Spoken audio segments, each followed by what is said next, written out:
Hello, Father Bjorn here, coming to you from the Stewards of Peace Hermitage in Lapway, Idaho.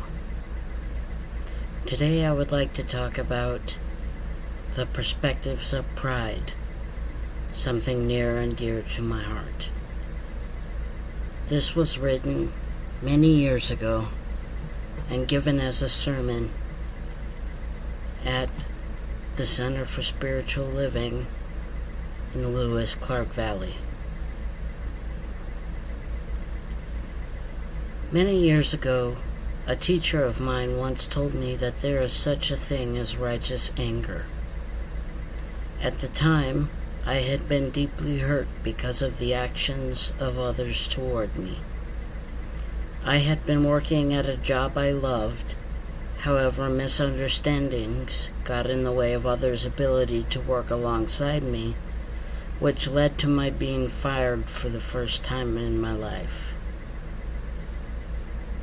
A little bit about me, for those of you who I have yet to become friends with.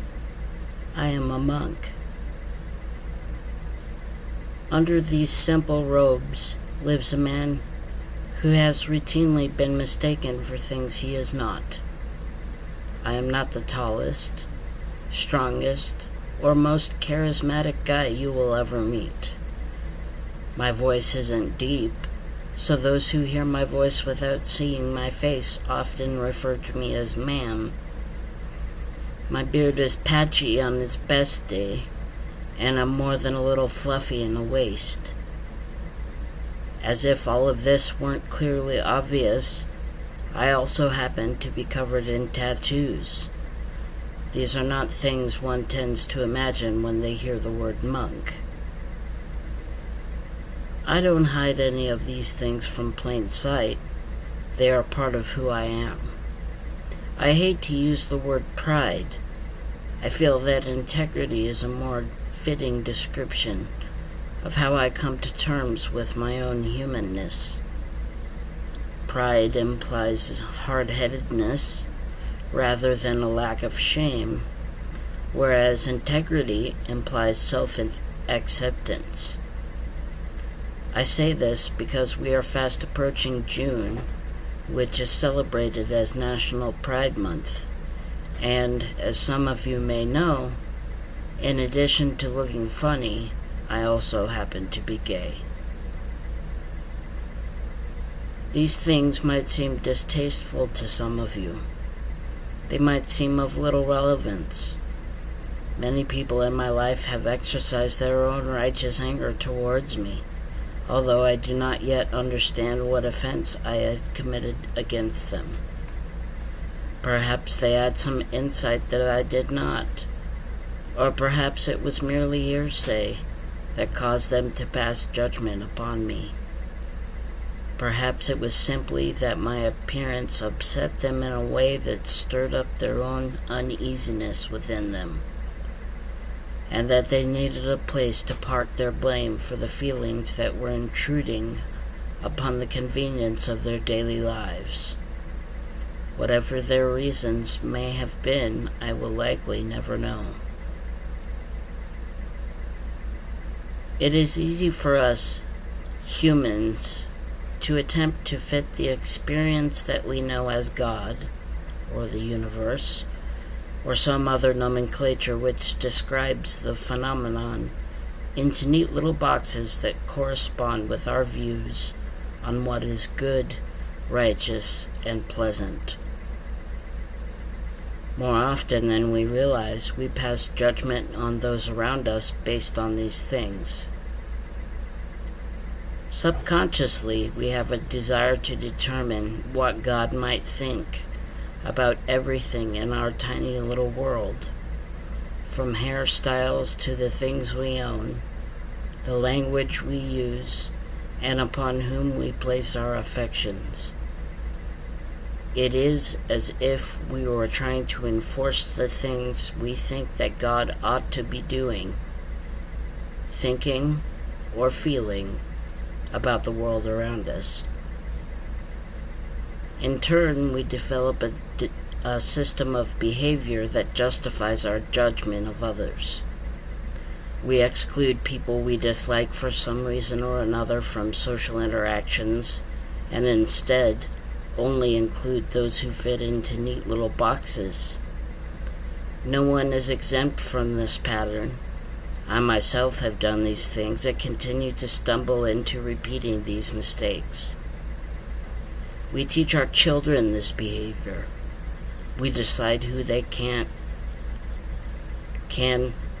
and can't talk to or play with, based on a very limited knowledge of what we believe a person's character is, rather than simply seeing that they are a person with needs and desires not dissimilar to our own.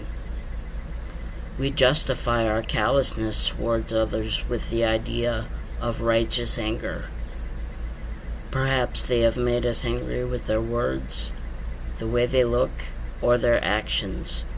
Or perhaps they have reflected something about us that we ourselves find distasteful. In reflecting on these actions, I believe that we are called to set aside the anger that we consider to be righteous. As human beings, each of us has a deep and hardwired desire for the basic respect and dignity that we so readily deny to those around us. Anger is not an emotion that is known to the experience that we think of as our higher power.